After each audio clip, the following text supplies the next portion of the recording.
Well, we'll move on now to our main, a nice part of the evening. We've got our magic man, Robbie, down the end there.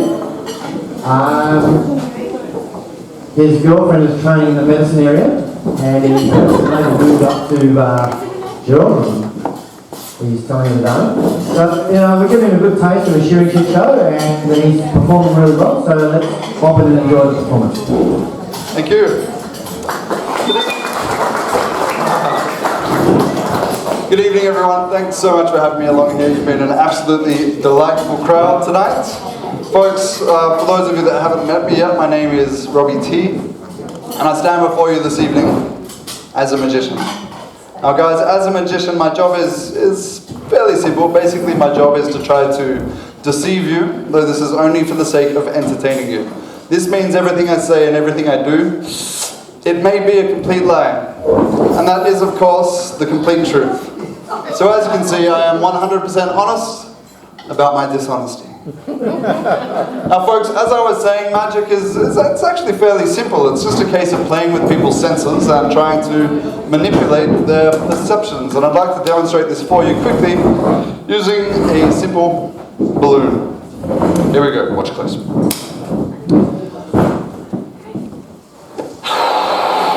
So with your eyes you can all see it.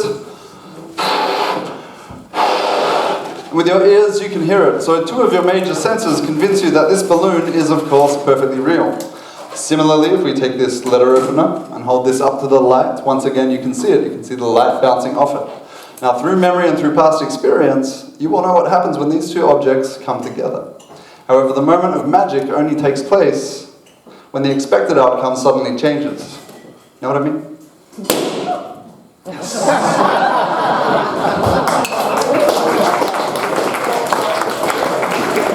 Thank you. So obviously I don't want to condone any excessive drinking tonight, but this is about 2 or 3 standard drinks. And hypothetically, if you were to drink the whole bottle, the magic will look a little bit better. Ma'am, if you drink the whole bottle, I'll start to look a little bit better. That's for you. And while we're on the topic of alcohol, I've brought with me a little sobriety test, just to test the sobriety in the room. It's a very high-tech device being designed by some of the smartest minds on the planet.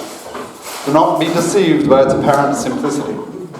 Now, ladies and gentlemen, your job is very simple. I just need you to stare directly into the center of the spiral as it spins. Whatever you do not take your eyes off the center of that wheel.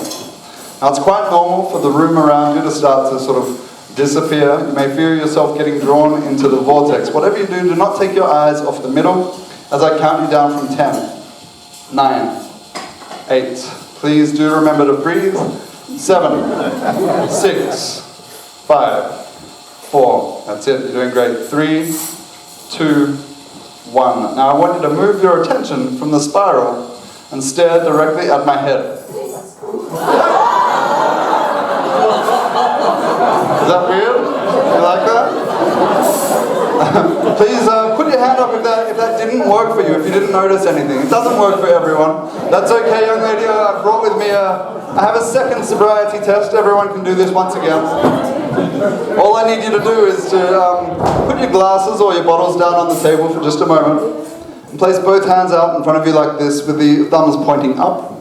Excellent. Now, you're going to have trouble there. Turn your hands so the thumbs point down. Cross your arms and link the fingers together. So I've never seen it done with such grace and finesse. That is perfect. It's Henry, right? Now keeping your arms straight, your fingers locked, your elbows locked straight. Untwist your arms on the count of 3. 1, 2, 3. Anyone? Very strange, very strange. Now with those formalities out of the way, I think it's time to get stuck into the meat of the show.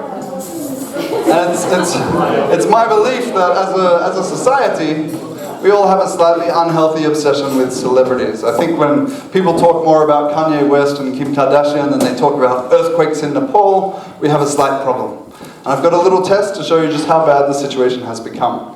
I've written down some names of some celebrities, just their first names. I'll show you their first name. Your job is to call out with enthusiasm and reckless abandon their last name. If I show you Katie, you would say? Excellent. Miley? This is a classy young lady. Let's get this side of the room talking to. We've got Brad. Very good. George? Johnny? Yeah. Ladies, by a show of hands, which of these men is your favorite? Is it Brad? George? Johnny? Okay, it's a tie between George and Johnny. We've got a few more. We've got Morgan. Excellent. Pink. Sort of a trick question, that one. Robbie? Or Robbie T.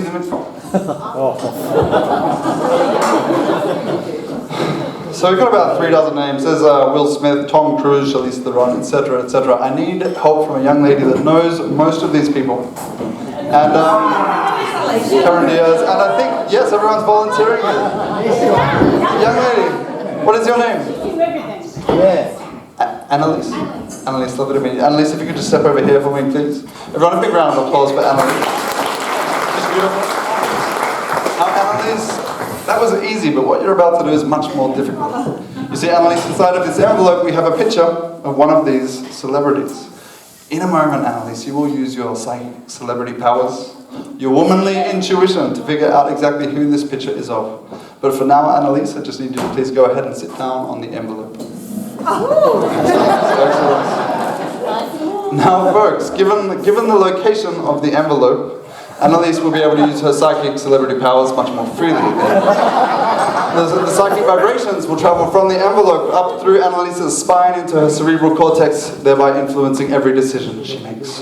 Also, given the location of the envelope, there's no chance in hell of me being able to switch it. So, Annalise, these are all different, yes? They're all different. Thank you, Annalise. Excellent. Annalise, what I want you to do is take these cards in your hand. You're going to push about half over. So you've got half in your left hand and half in your right hand. Let that bin go.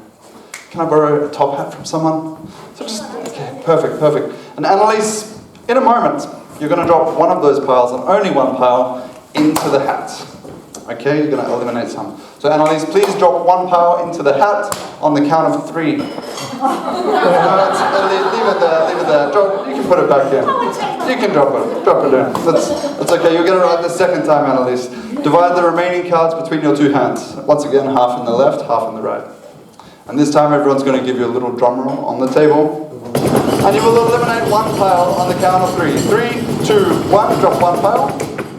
Perfect, so we're eliminating all of these options. Let me take those off you. So you've got exactly 5 cards left. Touch whichever one you would like. That one? We'll move it to the top. Are you happy with that, or do you want to change your mind? Okay, hold your hand out flat like a table. Let's have a look at what she could have chosen. She could have had Johnny Depp, lucked out there, Annalise, Katy Perry, Miley Cyrus, or George Clooney. But you've ended up with 1 card, and 1 card only. Annalise, please stand up. Turn over that card. Show it to everyone. Oh. Tom. Now this, of course, refers to Tom Cruise. And here's the crazy thing. Annalise has been sitting on this envelope the whole time. It's just a few degrees warmer than it was to begin. Inside of this envelope, ladies and gentlemen, I'm proud to present to you Tom Cruise at 3 months of age. Excellent, Annalise. You can drop that in the house. Round of applause to her. Thank you so much, my dear. Thank you, my dear. And folks, I have tried to keep tonight's show fairly PG in terms of its material, but there's a bit of nudity. Thankfully, it's not me, it's Tom. But in all seriousness, guys, what do you think? Was Tom Cruise better looking as an infant or as a fully grown Scientologist? Nice work, Annalise. Okay. Now we're cooking. Okay, now I need help from 2 gentlemen, 2 fairly fit and strong, able-bodied men. So if any men would like to help me, please, yeah, you want to help me? Come and join me, sir. Come and join me. We need 1 more. Everyone knows that you pick the person pointing, so if you can join me, I'll use you later, Tony. Okay. I got one of you on either side of me, please. Either side of me. Your name again? Blair? Okay, nice to meet you, Blair. And David. Quick round of applause for them. Very brave. Okay. David, you look like a man who's familiar with rope. If you could please examine the rope, make sure it is indeed a good, strong piece of rope. Blair, a pair of scissors. They're very sharp, very real. Please be careful. Okay, normal piece of rope, yes? Much like the sort of rope you'd find in the laundry, in the garage, in the bedroom. So guys, what I'm about to show you is simply a quick trick using a long piece of rope and a short piece. 1 second. Gotta turn my remote on. I'm a professional after all. Hold on. Okay, wait. There we go. Yes. Quick trick, long piece of rope, short piece of music. So every rope has two ends and a middle. If you bring the middle to the top, David, be very careful with my fingers. They're my livelihood. Cut right there. If you cut right in the middle, you get two roughly even pieces of rope. Now here's the really weird thing. If you just touch these ends together just for a moment, like this. 1, 2, 3. We're right back where we began. Ooh. Now here's the secret, guys. You see, you can take the ends and you can pull the ends right off the middle. So now you have a loop of rope with no ends and you have two ends with no middle, which is an absurd illogicality. Thankfully we can fix this. We'll tie the ends back on there. David, blow on the ends. Beautifully done. Blair, your time will come. This time we shall place the ends into my right pocket. Blair, I want you to just reach over, blow on my pocket. Beautifully done. Like that, the ends, they travel through space and time, changing place once more with the middle. Now if we take the left hand and rub this on the right elbow, take the right hand and rub that on the left, once again those two ends, they stick right back together again. Now fortunately, I've come prepared and I've got spare ends in my pocket. We can take these ends, we can drop the middle, right back onto the middle, you know what I mean. 1, 2, 3, like so. So at the start of this trick, as you all saw, we had one long piece of rope. We found the middle and we cut. The scissors are sometimes optional. We'll tie this back together. David, please take hold of this end. Blair, I'll swap you for the scissors. We'll give this knot just a little trim. Now with just a squeeze, it's possible to restore that rope right back to its original condition, just like so. David, you can Blair, you can check the rope. David, you can examine the knot, keep it as a stupid. Yeah, what the hell? That's brilliant. Don't go anywhere, stay right where you are, David.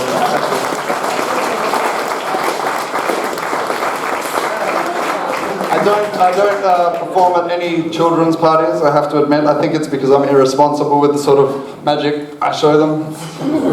Anyway, David, if I was to ask you who one of the most famous magicians of all time is, who would you answer? Copperfield, excellent. What if I asked you, Blair? What about you guys? What do you think? Excellent. Harry Houdini. Now, with that in mind, I'd like you to examine these for me, please, David. Blair, I've got two padlocks. Check that they're strong. Once you've had a look, unlock them both, take the keys out.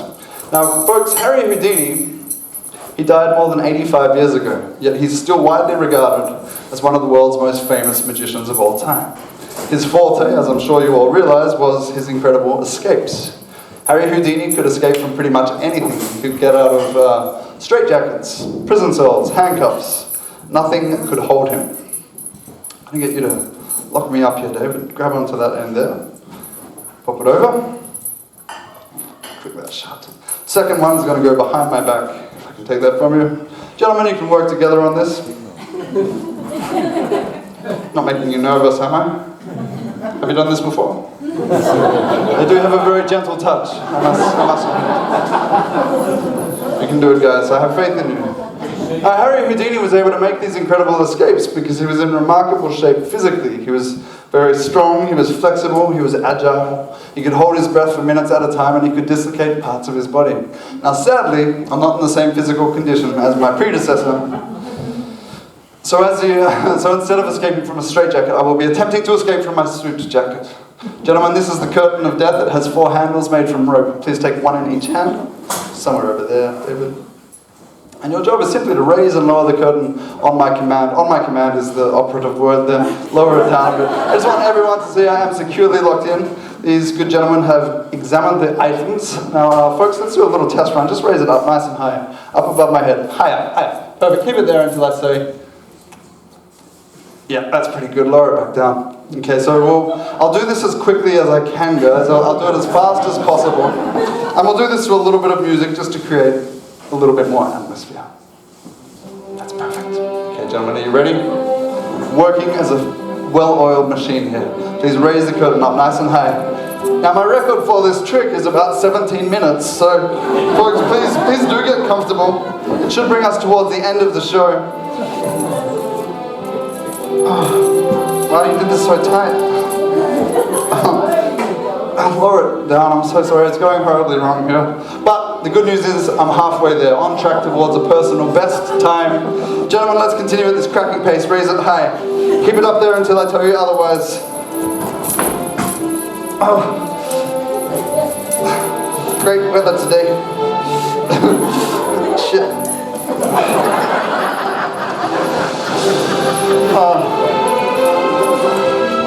Sorry, it's going really pear-shaped at the moment. Sometimes you go 2 steps forward and 3 steps back, but we will persevere in this achievement. Please raise it high, gentlemen.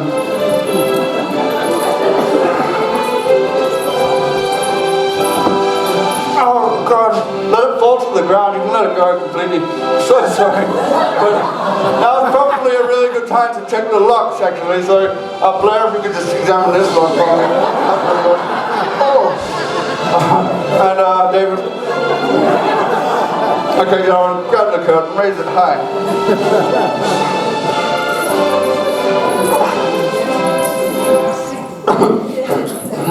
Okay, you can let it fall. That's about the best I can do. Blair, I'm wearing a microphone on my head. Please gently take the jacket. I really had wanted to escape from these, but unfortunately, it seems that David and Blair, they tied me in just a little too tight. But, gentlemen, thank you so much for your help. Thank you very much.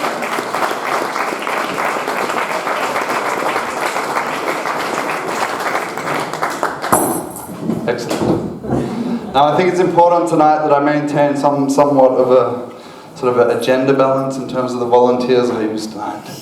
And with that said, I'm not ashamed to admit that I really, really need a woman. And let's see if we can find one. Young lady with the red hat, please come and join me. You'll be clapped.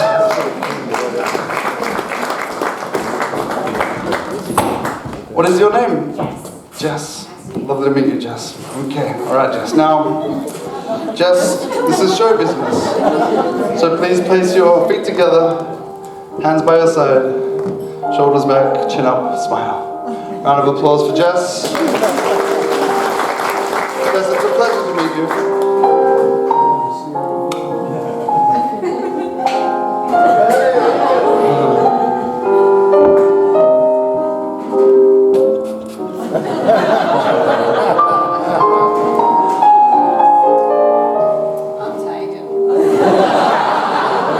It's a cheek, Jess.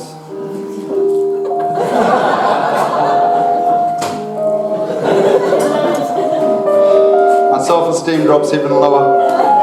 Jess, for being so kind as joining me on stage, I have a small gift here for you to play with. Take it. Please play with it. Go crazy. Jess has a small one, I have a slightly bigger one. Folks, you've all seen these before. It's a Rubik's Cube. Now these were invented in 1974 by a Hungarian sculptor and a professor of architecture.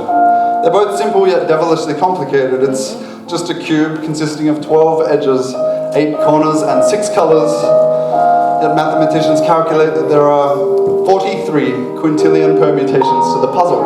To put this another way, if you were to take a standard sized cube for every possible outcome, you'd have enough cubes to cover the surface of the earth more than 200 times. It's a fact. Tonight, for your entertainment pleasure, Jess will be solving the Rubik's Cube. Please proceed, Jess. We have plenty of time. Jess, I am of course joking. It's my job as Mr. Magic to try to solve the cube. Jess, your job is simply to time me. Have you brought a timer with you, Jess? Yes. You have? I think I've got one. Hold on. Here we go. Little stopwatch, Jess. Okay. Now, in accordance with any Rubik's speed solving competitions, I get about 10 seconds to study this cube. She's already pressed start. Okay. So, Jess, when I say go, I want you to start the timer. 3, 2, 1. Please start the timer. So I take off 3 seconds on the We'll just approximate it. Just press start. Jess, I'm going to try something a little bit different tonight, a little bit different. Folks, please put your hand up if you've actually solved the Rubik's Cube before. Anyone? Excellent. Can you still do it? Okay, now put your hand up if as a child you used to take the stickers off the cube and reposition them in order to solve the cube. Yes, we've all done that. We've all been there before. Just how's my time looking? Not great. Quite over 10 seconds. Damn. Okay, stop the timer. What is it? 41. 40. Okay, it's 38. This is the best I can do tonight, ladies and gentlemen. Now I need to explain something. You see, solving a Rubik's Cube is not as hard as you might think. It's just a case of memorizing certain algorithms or patterns. Each pattern moves a certain piece to a certain place in a certain orientation. What's much harder to do is to memorize the patterns on a cube which somebody else has mixed up and then make your cube match theirs. If you take a look here tonight, you'll see that all 6 sides of my cube now perfectly match all 6 sides of Jess's. Jess, can you confirm that? Excellent. Jess, you can take that back to your seat. Play with it for the rest of the show if you like. I'll show you how to solve it later. One more round of applause for her. Thank you.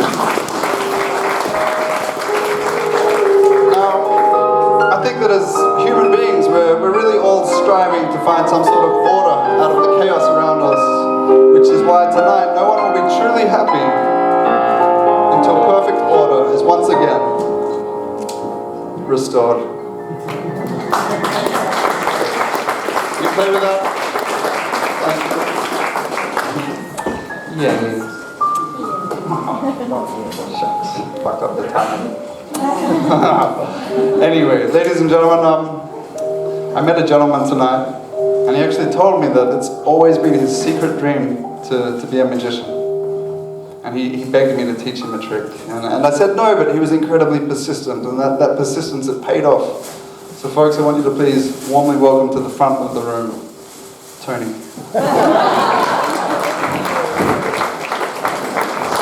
Thank you so much, Tony. He has a dream, ladies and gentlemen, to be a magician. I should be honest with everyone, Tony and I, he actually shared this dream with me a couple of weeks ago, and last night we got together over a Skype session. We worked for many, many hours on one special trick, and tonight he's going to perform this trick for you. And I think if it works, you will all go absolutely wild with applause, not for me, but for Tony and for his dream. You may even be so moved that you'll give Tony a standing ovation, perhaps. Are you ready, Tony? We'll do it exactly as we practiced. Okay. Good luck, man. Okay. Tony, you remember the invention I told you about? Yep. Finally finished it. Turned out perfect. What do you think, Tony? Perfect. Yeah. Perfect. Now, guys, this may sound crazy, but what I'm holding, it's actually the world's first invisible pack of cards. And when you see what Tony can do with this, I think you're going to be very, very impressed indeed. Tony, please take the cards.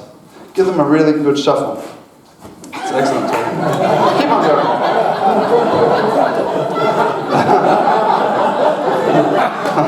Tony, wait. You have to take them out of the box first. It's an easy mistake. Yeah, so once you've done that, give them one more mix. Now you're going to elegantly fan the cards. You're going to walk up to someone at random. Don't choose your wife, because it would be a little bit too obvious, probably. Just choose someone else. You're going to walk up to them. In your best magician's voice, you're going to say, pick a card, any card.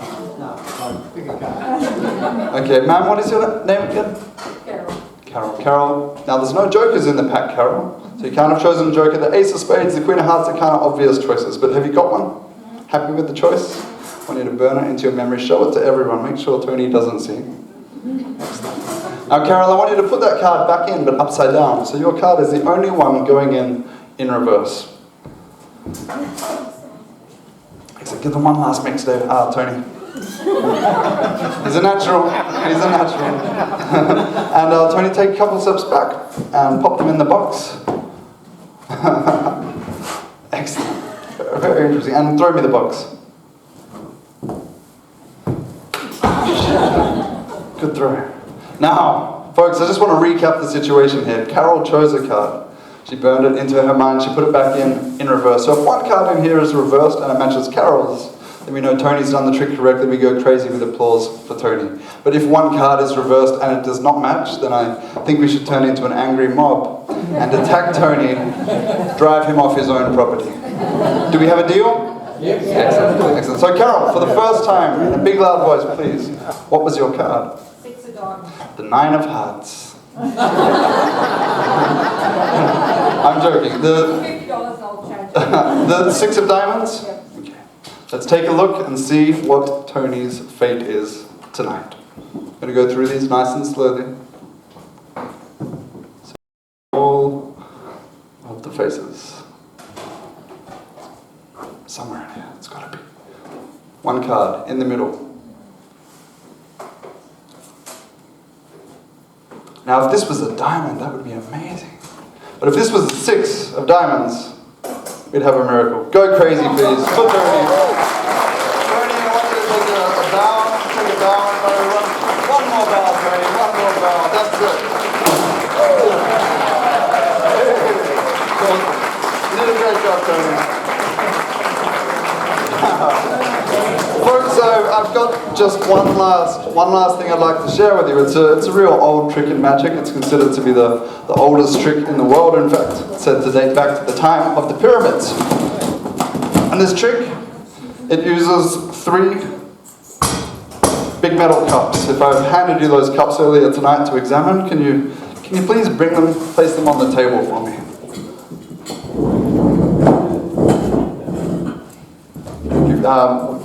Yeah, perfect. Let me just pop this bag on. This will make sense in a moment. In addition to the 3 metal cups, it also uses 3 little white balls. So if you're holding those, can you please place them on the cups for me? Just one on top of each cup. And your name again? Katie. Thank you, Katie. That's my girlfriend's name. Katie, when you've done that, could you just stand here for a moment? Katie, you examined these thoroughly, yes? Did you notice that this one squeaks?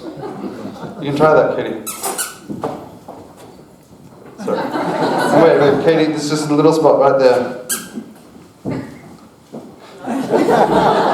Can't find the spot? Ladies, now you know how men feel. I'm joking, it's terribly sexist. I'm kidding. Katie, it's this. Try. Here, give it a squeeze, it's very satisfying. Go ahead. Folks, a big round of applause for Katie, you've been great. Thank you so much. Alright, so, the final trick for this evening. It's a classic. Uses 3 cups, 3 little white balls. The idea is simply to take each one of these baseballs with a little tap, try to make them disappear. That's the first one. Second one, exactly the same idea. You just push it through the hand like this, tap, and it's gone. Third and final ball. Little tap, and you blow on it.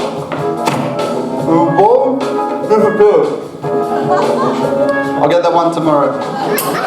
For now, we shall continue with all 3 balls back under the damn cups. Folks, this is ball 1, ball 2, and ball number 3. This is cup A, cup B, and cup C. Alternatively, A cup, B cup, C cup, D cup. So, please stay where you are, but I would like you to select a cup. Which one would you like? B? B? We'll take the balls from A and C, and make all 3 travel underneath the middle cup as chosen by you, sir. Empty, empty? Empty, empty, yes. Now let me what am I doing? I've lost track. Let me explain. See, forgetting something. We'll put 2 balls away. That will make it a little bit easier to follow. Especially this one. Put that one away. Now, if we take this ball, do this, travels through the first cup, like this, through the second, and like this, through the third, and final cup is just a snap. Now I'm going to explain how, that's weird, how this works. Here we go. We're going to empty, we'll put this ball away. This will make it easier to follow. There's 6 objects on the table, it gets very confusing. So we'll put 2 balls away and work with just this one. Please remember how many we have under the middle cup. Because I'm going to cheat, they're going to start coming back one by one. If I want this ball underneath this cup, this is what I do. I pretend to place it into the bag, but I keep it in the left hand the whole time. So everyone thinks it goes in the bag, then all I need to do is I lift the cup, is roll the ball from underneath, like so. Second time it's a little bit more confusing because I lied the first time, see? Do you remember how many we have under the middle cup? Okay, but I cheat now, there's 2. What about now? 3. Now, I'm going to make it really easy. Here we go. It was Haley, right? Haley, 1, 2, 3. How many would you guess are under the middle cup? Kind of. There's an orange in it. Now everyone can guess with this next part. We're going to use 1 ball and 1 hat. Okay? Now if I do this, how many do you think are under the hat now? Rabbit. There's 3. But the thing is, guys, you shouldn't be watching the hat. The hat is there sort of to distract you. You should have been watching the cups, because over here we have orange number 2. It's really weird. These are very fresh. And here is orange number 3. And folks, sometimes 3 oranges is not quite enough, which is why I brought tonight 4, 5, 6, and last but not least, the down coconuts. Thank you very much.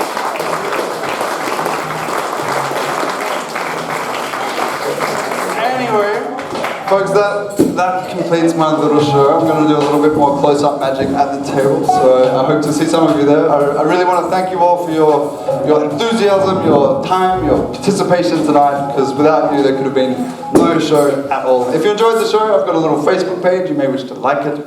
I'm also hoping if any of you enjoyed it, you might want to say a few words into my phone as sort of a short video testimonial. But folks, many thanks, and have a great night.